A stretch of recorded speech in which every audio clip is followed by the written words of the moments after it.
Hi guys, now on this session we'll be basically dealing with trigonometry. So here they're saying in the diagram below P, so we have point P right here. Let me just write it, which is x and y. So that coordinate there is x and y. It's in the third quadrant. Then ROP is equals to beta. Remember that this is O, and then here there is R, so it's ROP, it's equals to beta, and then they're saying 17 cos beta plus 15 is equals to 0, and then they want us to write the values of x, y, and R. So R, don't forget that it represents the hypotenuse side, which is here, and then x is this one, y is that one. So what you're going to basically do there, if you want, you can close your triangle. So if you want here, you can basically close your triangle, then it becomes a right angle triangle. Now you're gonna take 17, you write it aside. You're gonna take 17, you're gonna take 17 cos beta, the cos of beta, and then plus 15 is equals to 0. Then you take 15 to the other side, so we're gonna have 17 cos beta, we're gonna have 17 cos beta, the cos of beta is equals to negative 15, because when you take 15 that side it becomes negative. Then you divide both sides by 17, and then here what's going to happen, 17 cancels 17, you're gonna be left with cos beta, you're gonna be left with cos beta, it's equals to minus 15 all over 17. Now remember, according to 𝗧𝗏𝗃, let me try to write it here. According to 𝗧𝗏𝗃,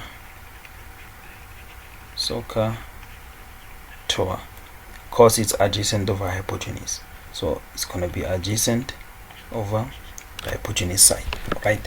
So we are having x and r. They want us to calculate what? X. They want us to write down x, y, and r. And one thing that you must understand is that here we're having the value of x, which is represented by negative 15, because on the third quadrant the value of x is what? It's negative. And then from here what you're going to basically do, we're going to use the theorem of Pythagoras, because now you can see that this is it's a right angle triangle. Remember that this is going to be x, which is that negative 15 that you're having, and then r is represented by the hypotenuse side. Let me write it here. R is equals to that hypotenuse side that we're having, that is 17. Now we are left with getting the value of y, which represents the opposite side, which is unknown in this case, and then we're going to find it by using the theorem of Pythagoras, because we're using a right angle triangle. So we're just going to say r squared is equals to x squared plus y squared, and then r is equals to 17, so that will be 17 squared. It's equals to the value of x, it will be negative 15, then you square it, then you're gonna say plus y squared. And then when you arrive here, you're gonna just say 17 squared, or 17 times 17, that should give you 289. So you're gonna write 289, it's equals to, now we're gonna say negative 15, you put it inside the bracket, and then you simply square it. That's 225, 225 plus the value of y squared. So it's going to be 289 minus 225, it's equals to y squared. Then now you subtract 289 minus 225, that should give you 64. So 64 is equals to y squared, right? And then y is equals to plus minus the square root of 64, and then therefore I'm gonna say y is equals to, now when you check here, the value of y, it's gonna be what? Plus minus square root of 64. Square root of 64, we know that it's gonna be 8. But one thing that is very important here, I'm just gonna say therefore, one thing that is very important is that our Cartesian plane, which is it's on the third quadrant, and on the third quadrant the y value is negative, so we're gonna take y being equals to -8. So that's the tricky part, right? So the answers that you can basically write from here that they wanted as part of the solution, it will be what? It will be x being equals to what? Being equals to -15, and then r, which is representing the hypotenuse side, being equals to 17, as well as the value of what? The value of y being equals to -8. So these are the answers that they wanted on number 1. And then when we are done with those, what you're going to basically do from here, they're saying without using a calculator, determine the value of sine beta. So we're going to determine sine beta. Now this should not confuse you. The way the diagram they've drawn it, this beta is one and the same thing with me trying to write it here. It's one and the same thing with me now writing it here. That is going to be beta. And then substitute the value of y that you got.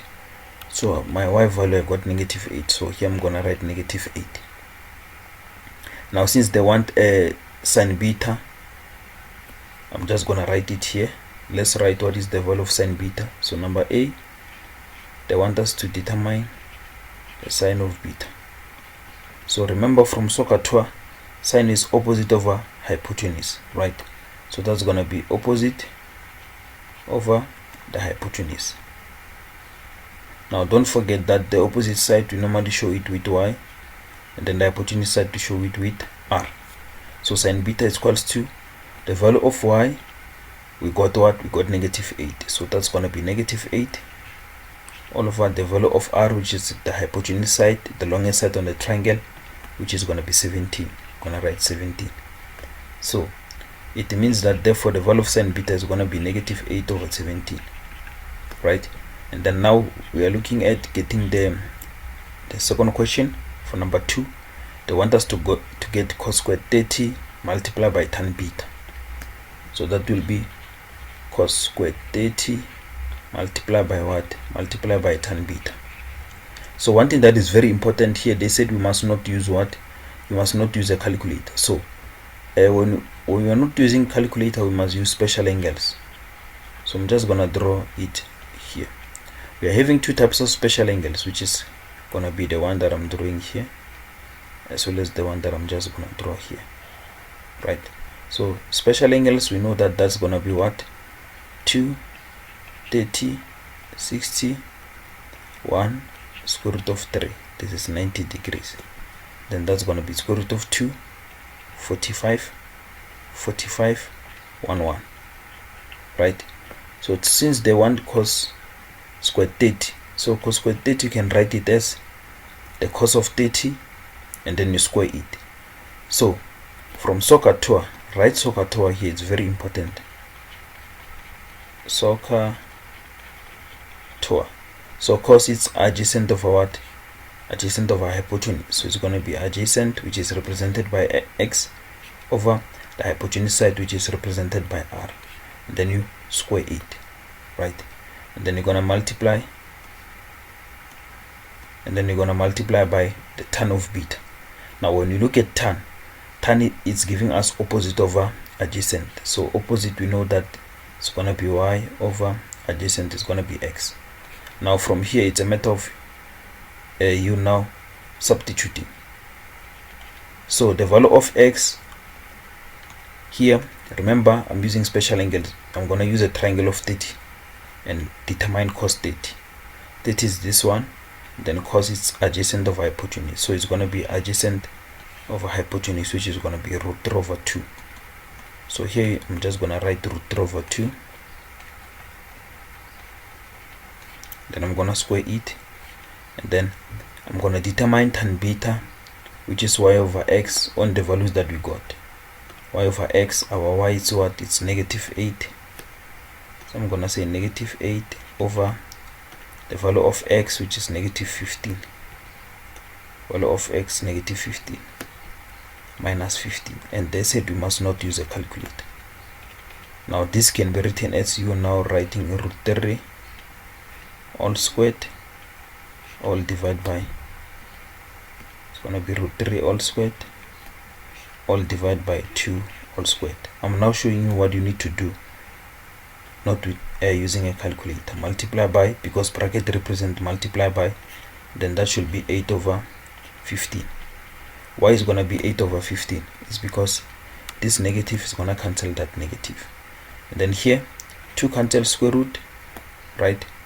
You're gonna be having what? You're gonna be having that will be 3/2 squared, it's 4, multiply by what? By 8/15. Now here you must be brave.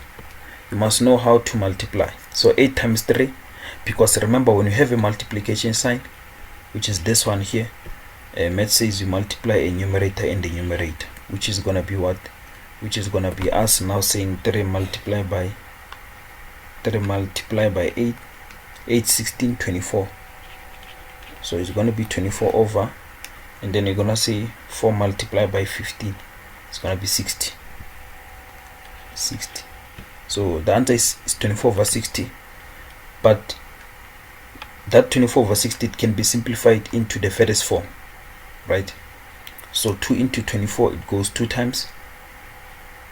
So the 12 into 24, it goes 2 times, which can be written as 2 over, and then 12 into 60, it goes 5 times. So the final answer is going to be 2/5. The final answer is going to be 2/5. So 2/5 will be your final answer right there. So that's how basically we solve these questions. So it's very important. I didn't use a calculator, as you can see. So what they wanted us on number 2, the answer is 2/5. So that's how you calculate this. It's one and only Maths Favorite Teacher. Stay tuned for more.